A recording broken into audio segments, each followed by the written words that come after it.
আমাদের এই বর্তমান আর ভবিষ্যৎকে সুন্দর করার উপায় কি? কেউ বলবেন আজ নিরন্তর পরিশ্রম করতে থাকো, কর্ম এবং চেষ্টা করতে থাকো। তার থেকেও বেশি গুরুত্বপূর্ণ কিছু আছে, বিগত অতীতের সাথে শান্তি স্থাপনা করা। কারণ অনেক সময় আপনার এই অতীত আপনাকে সামনে অগ্রসর হতেই দেয় না। আর অতীতের এই বিতৃষ্ণা যদি আপনি ভুলতে না পারেন, তাহলে বর্তমানের এই মিষ্টি সুখ আপনি কিভাবে উপভোগ করবেন, ভবিষ্যৎকে কিভাবে সুন্দর বানাবেন?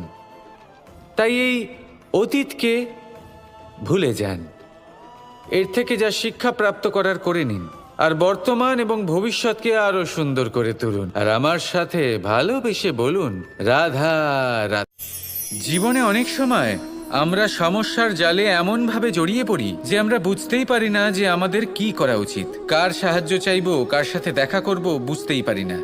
অনেক সময় এমন হয় যে সমস্যা আমাদের থেকে শুরু হয় না, অন্য কারোর থেকে শুরু হয়। অনেক সময় এই সময় এমন খেলা খেলে যে আপনি সেই সমস্যায় ফেঁসে যান। কিন্তু সমস্যা যেখান থেকেই শুরু হোক না কেন, সেই সমস্যার সমাধান আপনাকে করতেই হবে। অনেক সময় মানুষ এমন বলেন, আমার অতীত এত বাজে, সেটা শুধরে কি হবে? এই ভুলটাই তারা করে বসেন।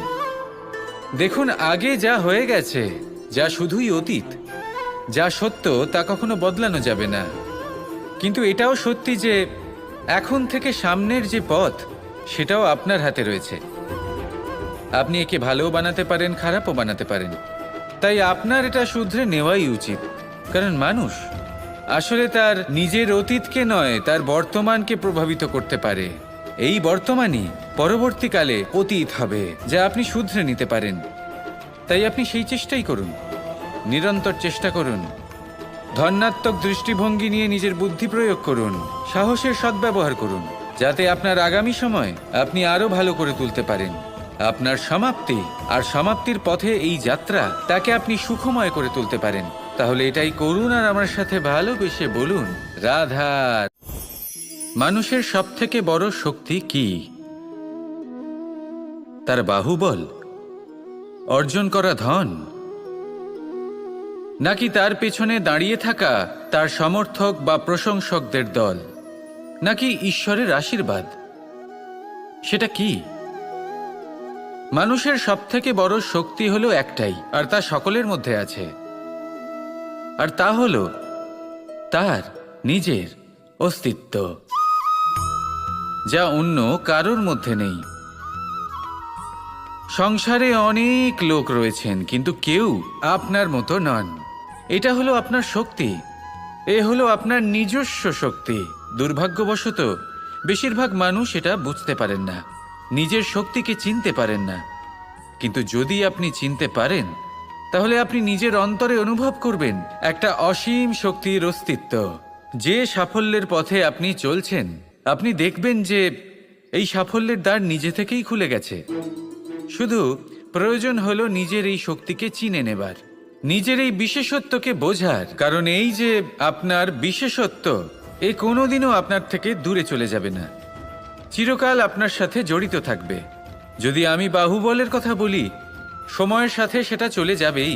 যদি কথা বলি অর্জিত ধনের, তাহলে সময়ের সাথে সেটাও চলে যাবে। মিত্র, পরিবার, বন্ধু, আশীর্বাদ, এই সব কিছু আপনার থেকে দূরে চলে যেতে চলেছে, সেটা আপনিও জানেন। কিন্তু এই যে আপনার অস্তিত্ব, আপনার বিশেষ শক্তি, যা শুধু আপনার সাথে আছে, তা চিরকাল আপনার সাথেই জুড়ে থাকবে। দরকার হলো শুধুমাত্র এটা চিনে নেওয়ার, নিজের উপর বিশ্বাস রাখার, আর জীবনে এগিয়ে চলার। আপনি যদি এটা করেন, তাহলে সবাই এটা দেখে আপনার থেকে শিক্ষা নেবেন। অমৃত আসলে কি? আমরা সবাই জীবনে অমৃত লাভ করতে চাই, কিন্তু এই অমৃত আসলে কি? এ কি অমরত্ব লাভ করার কোনো মন্ত্র, নাকি সামনে এগোনোর কোনো পথ? নাকি অমৃত সেই রস যা অসুর আর দেবতারা সমুদ্র মন্থন করে লাভ করেছিলেন? নাকি সেই ওষুধ যা ঋষি মুনিরা ভ্রমণ করে খুঁজে বের করেছিলেন? অমৃত যদি কিছু হয়, তাহলে তা হলো আশা। কখনো কোনো মাতাকে দেখুন, উনি নিজের সন্তানকে কত আগলে রাখেন, তার যত্ন নেন, তার পালন পোষণ করেন। এই আশা নিয়ে যে পরবর্তী জীবনে এই সন্তান খুব বড় কিছু করবে, ওনাদের খুব ভালোবাসবে। এবার আগামী দিনে কি হতে চলেছে তা আমরা জানি না, পরমুহূর্তে কি হতে চলেছে তা আমরা জানি না, আগামী মুহূর্তে আপনি জীবিত থাকবেন কিনা সেটাও আমরা জানি না। কিন্তু আমরা অনেক বছরের পরিকল্পনা বানিয়ে ফেলি, সেটা অবশ্য মন্দ নয়। দেখুন, জীবন যাপন করার এই আশা, এটাই ভবিষ্যতের আধার হতে পারে। তাই এই আশা হলো গুরুত্বপূর্ণ, তাই একে নিজের সাথেই রাখুন। কথায় আছে যে যে ব্যক্তি নিরাশ হয়ে পড়েন, যার মধ্যে কোনো আশা বাকি থাকে না, তিনি হয়তো বেঁচে আছেন কিন্তু একটা মৃত জীবন যাপন করছেন। তাই এই আশার সঙ্গ কখনো ত্যাগ করবেন না, একে চিরকাল নিজের সাথেই রাখুন। জীবন আনন্দময় হয়ে উঠবে, আর এই হৃদয় তা ভালোবেসে বলবে রাধা রাধা। বৃষ্টির জল যখন মেঘের দ্বারা টিপ টিপ করে ঝরে পড়ে তখন কি ভালো লাগে, তাই না?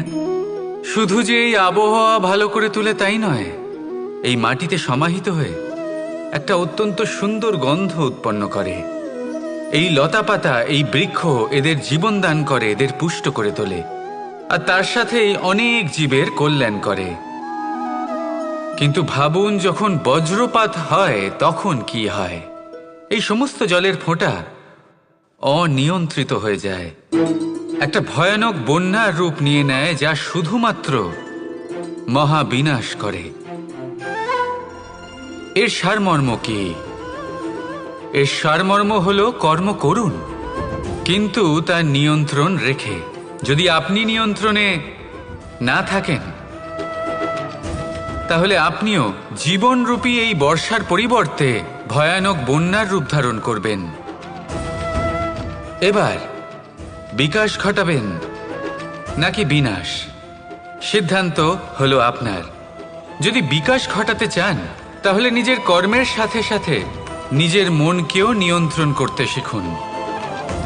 এই মনকে সংযত করুন, একে নিয়ন্ত্রণে রাখুন, নিজের কর্মকে নিয়ন্ত্রণে রাখুন, ভারসাম্য বজায় রাখুন, আর আমার সাথে ভালোবেসে বলুন রাধা রাধা। কখনো ঘোড়া আর তার ঘোড়সওয়ারিকে দেখেছেন? ঘোড়ার ডান এবং বাম দিকে যেন একটা পর্দা লাগানো থাকে। তার কারণ কি? যাতে ঘোড়া অন্য কোনো দিকে দেখতে না পায়, শুধুমাত্র সামনে দেখে আর সেই দিকেই এগোতে থাকে। বলতে গেলে এটা খুব সাধারণ ব্যাপার, কিন্তু এর পেছনে খুব বড় এক বিজ্ঞান লুকিয়ে রয়েছে।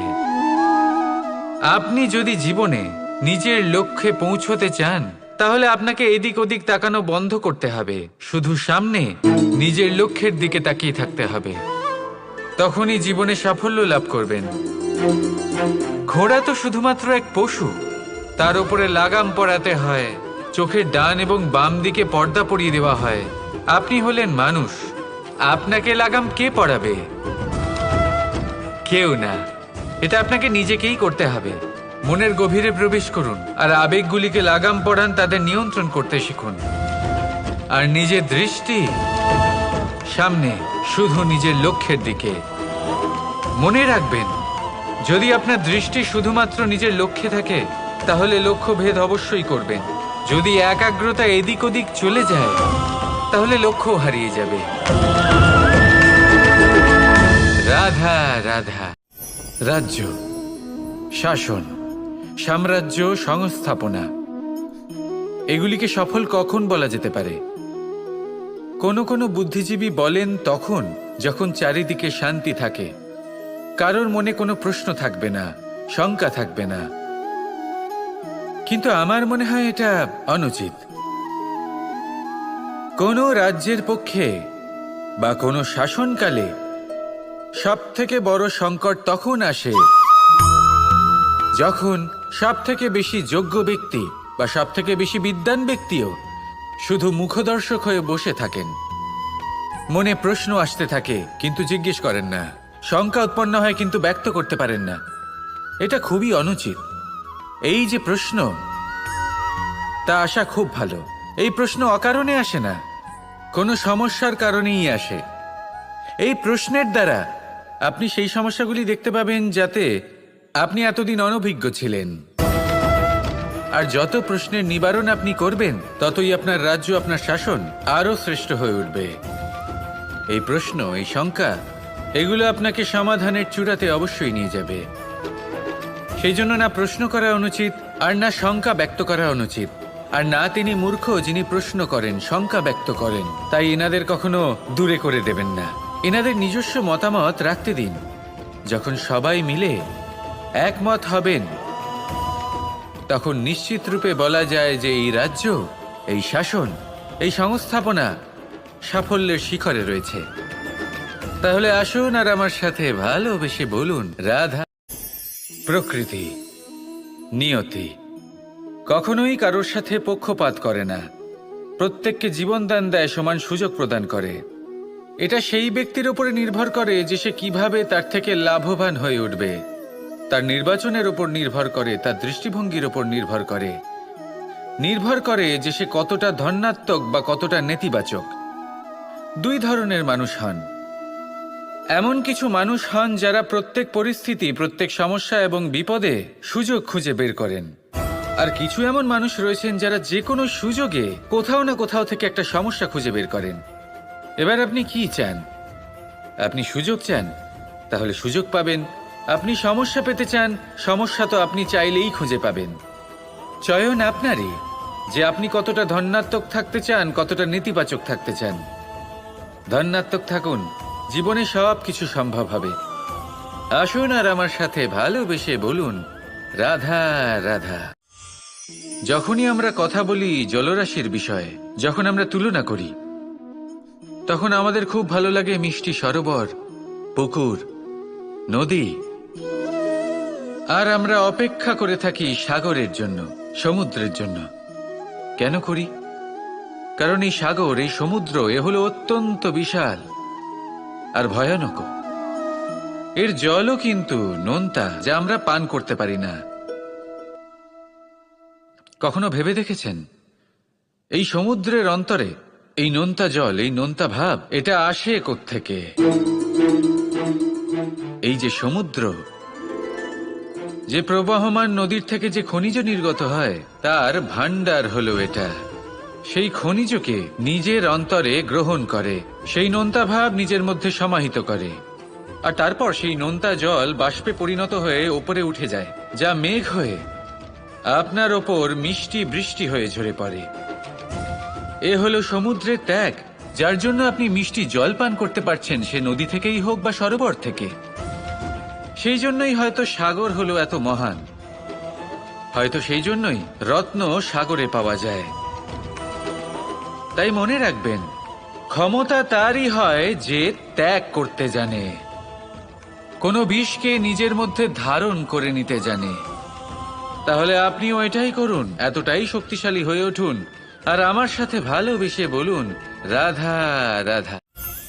বৃষ্টির ফোঁটা কত ছোট, কিন্তু সাগর কত বড়। হিমখণ্ড কত ছোট, হিমালয় কত বড়। কত পার্থক্য আছে দেখুন। দশরথ পুত্র রাম আর শ্রীরাম, দেখুন একটা ফোঁটা একসাথে মিলিত হয়ে তখন এই বিশাল সাগর তৈরি হয়। সকল হিমখণ্ড যখন একসাথে মিলিত হয়, তখন এই বিশাল মহান হিমালয় গঠিত হয়। সেইভাবেই একটা ছোট্ট বনবাস দিয়ে শুরু হয়েছিল একটা যাত্রা, রাম থেকে শ্রীরাম হবার পথে, মর্যাদা পুরুষোত্তম হবার জন্য। কিন্তু এর থেকে আপনি কি শিখলেন? বিন্দু আসলে মহান নয়, মহান হলো সাগর। হিমখণ্ড মহান নয়, মহান হলো হিমালয়। অর্থাৎ কোনো মহান কাজ করার জন্য বা মহান হবার জন্য আপনাকে আরম্ভ করতে হবে ছোট থেকে। একটা অত্যন্ত সরল কিন্তু একটা গুরুত্বপূর্ণ কথা আমি আপনাকে বলতে চাই। দেখুন, আরম্ভ করার জন্য প্রথমেই আপনার মহান হবার কোনো প্রয়োজন নেই, কিন্তু হ্যাঁ, মহান হবার জন্য প্রথমে আরম্ভ করা অত্যন্ত প্রয়োজনীয়। আপনি যদি শুরুই না করেন তাহলে কখনো মহান হতেই পারবেন না।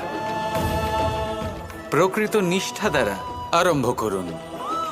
আপনার পদক্ষেপ, আপনার কর্ম যতই ক্ষুদ্র হোক না কেন, তা করতে থাকুন, নিরন্তর চেষ্টা করতে থাকুন। তারপর দেখবেন এই যে মহানুভবতা নিজে পথ চলে আপনার কাছে আসবে।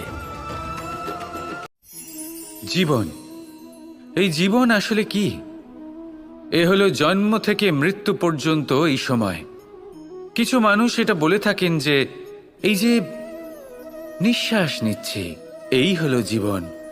আর প্রত্যেক ব্যক্তি, প্রত্যেক প্রাণী, তাদের নিঃশ্বাস নির্ধারিত থাকে, নির্দিষ্ট হয়ে থাকে। তাকে সেই নির্ধারিত নিঃশ্বাস নিতেই হয়। তারপর তিনি মৃত্যু লাভ করেন। কিন্তু এটা কি সত্যি? সত্যি কি মনুষ্য জীবন এই নিঃশ্বাসের উপর নির্ধারিত থাকে? এই নিঃশ্বাসের গণনাই কি মনুষ্য জীবনের অস্তিত্ব? কখনোই নয়। মনুষ্য জীবন শুধু কিছু নিঃশ্বাস নয় যা একদিন থেমে যাবে। মনুষ্য জীবন হলো সেই নিঃশ্বাসের মধ্যেকার সেই সময় যা দেখে অন্য কারোর নিঃশ্বাস স্তব্ধ হয়ে যেতে পারে। সেই মুহূর্ত যেখানে মানুষ আপনার মধ্যে সেই প্রেম দেখতে পারে, আপনার সাহস দেখতে পারে, আপনার শক্তি দেখতে পারে, আপনার চেষ্টা দেখতে পারে, আপনার পরিশ্রম দেখতে পারে, অন্যায় আর দুর্নীতির বিরুদ্ধে আপনার যুদ্ধ দেখতে পারে। জীবনে গুরুত্বপূর্ণ সেই মুহূর্ত, সেই সময় যেটা আপনি বেঁচে আছেন। সেই সময়ে আপনি এই সংসারের অন্য ব্যক্তিদের জীবন বাঁচার একটা দিশা দেখাতে পারেন, একটা প্রেরণা যোগাতে পারেন, শক্তি দিতে পারেন, আশা দিতে পারেন। তাই জীবনে এটাই করুন। এমন একটা জীবন যাপন করুন যা অন্যের জন্য আদর্শ হয়ে থাকে। এটাই করুন আর আমার সাথে ভালোবেসে বলুন, রাধা রাধা।